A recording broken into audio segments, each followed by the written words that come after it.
तो ये class 9th का भारतीय भवन भौतिक विज्ञान है और इसका दूसरा अध्याय है गति।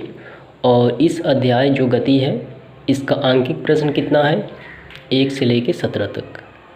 तो ये आंकिक प्रश्न कुछ समय पश्चात अपलोड किए जाएंगे, लेकिन इन सभी आंकिक प्रश्नों को यानी 17 प्रश्नों को आपको अच्छी तरीके से बनाने के लिए, समझने के लिए जो फॉर्मूला, जो सूत्र का प्रयोग किया जाएगा तो ये रहा।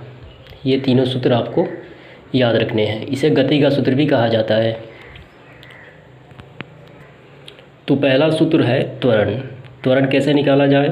v2 माइनस v1/t, यानी अंतिम वेग माइनस प्रारंभिक वेग बटे t। और ये फॉर्मूला का है या ये फॉर्मूला, ये माइनस u/t। यहाँ जो v है वो अंतिम वेग है और u है वो प्रारंभिक वेग है। ठीक, तो कई सारे स्टूडेंट की ये कन्फ्यूजन हो जाता है कि v2 माइनस v1 और v माइनस u ये दोनों अलग चीज़, नहीं, ये दोनों सेम ही चीज़ें हैं।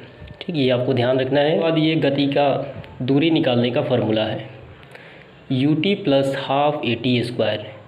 और इस फार्मूला का प्रयोग कब किया जाता है? जब हमें सवाल में प्रारंभिक वेग तथा त्वरण दिया हो, तब हम इस फार्मूले का प्रयोग करके आसानी से दूरी ज्ञात कर सकते हैं। इसके बाद तीसरा है v² बराबर u² प्लस 2as। इस फार्मूला का प्रयोग कब होगा? जब वेग निकालना हो, एक वेग दिया हो और दूसरा निकालना हो, और जब त्वरण भी दिया हो। ठीक, यानी वेग निकालने के लिए जब त्वरण दिया हो और प्रारंभिक वेग दिया हो तो हम दूसरा वेग ज्ञात कर सकते हैं इस फार्मूले का प्रयोग करके। तो यही बेसिक फार्मूले थी जो आपको याद रखना है। तो धन्यवाद।